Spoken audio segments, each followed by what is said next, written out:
O que é, afinal de contas, o milênio? Quando o Senhor Jesus ensinou os seus discípulos a orarem, disse: Venha o teu reino e faça-se a tua vontade, assim na terra como no céu. Mateus capítulo 6, versículo 10. Este reino é justamente o milênio, quando na terra será feita a vontade de Deus, da mesma forma que ela é feita no céu. Além disso, trata-se do milênio sabático, já que os patriarcas, os profetas, os sacerdotes e alguns reinos em Israel esperaram o milênio. Daí o fato de haver no Antigo Testamento aproximadamente 50 profecias a respeito desse assunto. Este milênio sabático é sempre citado juntamente com o rei, isto é, o administrador do reino. Até o ímpio Balaão teve de profetizar a respeito do rei quando disse: Vê-lo-ei, mas não agora, contemplá-lo-ei, mas não de perto. Uma estrela procederá de Jacó, de Israel subirá um cetro que ferirá as têmporas de Moabe e destruirá todos os filhos de Sete. De Jacó sairá o dominador e exterminará os que restam das cidades. Números 24, versículo 17 ao 19. Também Ana, mãe do profeta Samuel,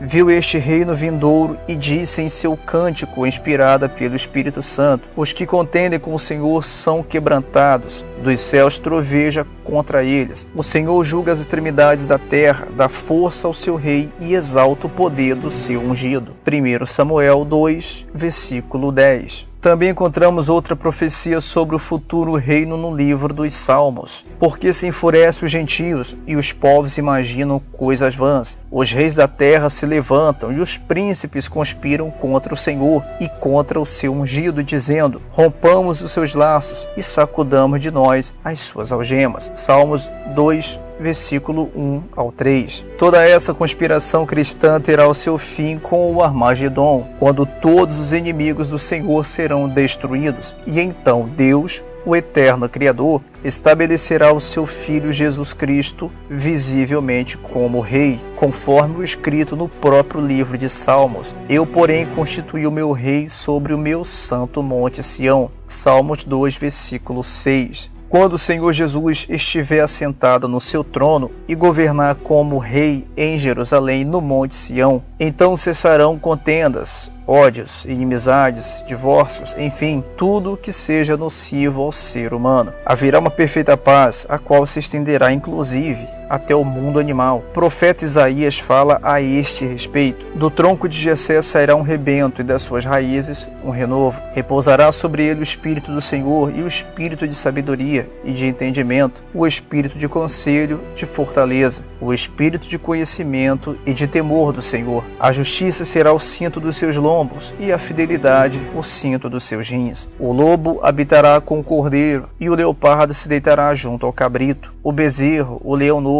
e o animal cevado andarão juntos, e um pequenino os guiará. A vaca, a ursa pastarão juntas, e as suas crias juntas se deitarão. O leão comerá palha como o boi. A criança de peito brincará sobre a toca da áspide, e o já desmamado meterá a mão na cova do basilisco. Não se fará mal nem dano algum em todo o meu santo monte, porque a terra se encherá do conhecimento do Senhor, como as águas cobrem o mar. Naquele dia recorrerão as nações à raiz de Jessé, que está posta por estandarte dos povos. A glória lhe será a morada. Isaías capítulo 11, versículo 1 ao 10. Esta profecia já fala por si só de um reino de paz inigualável. É claro que aqueles que nunca tiveram um encontro pessoal com o Senhor Jesus jamais poderão conceber essa ideia. Um reino de justiça, paz e amor é algo utópico para eles. Nós podemos ver que, desde o início até o fim da Bíblia, os autores sagrados procuram mostrar que o Senhor Deus é Rei eternamente, porque dele e por meio dele e para ele são todas as coisas. Assim, pois, a glória eternamente. Amém. Romanos capítulo 11, versículo 36.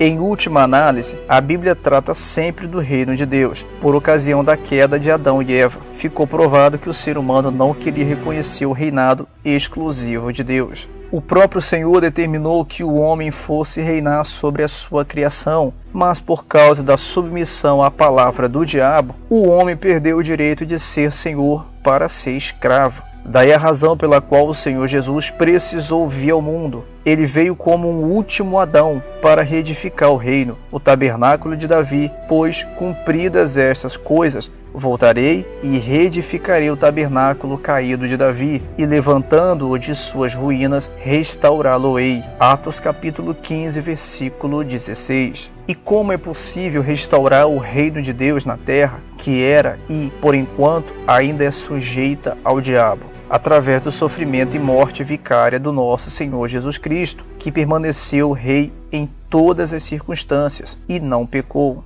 O nosso Senhor tinha de se tornar o último Adão, para que o primeiro Adão, que caiu e do qual viemos, pudesse ser novamente estabelecido na função real. Isso significa dizer que aqueles que têm em Jesus o seu Senhor e Salvador foram já constituídos reino e sacerdotes para Deus e Pai de nosso Senhor Jesus. Assim o apóstolo João registrou: e nos constituiu reino, sacerdotes para o seu Deus e Pai.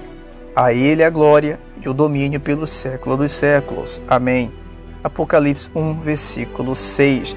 Ainda que isto não seja visível hoje, virá o momento em que nos manifestaremos com o Senhor Jesus como reis. Isto se realizará no milênio, quando Cristo, que é a nossa vida, se manifestar. Então, vós também sereis manifestados com ele em glória. Colossenses capítulo 3, versículo 4.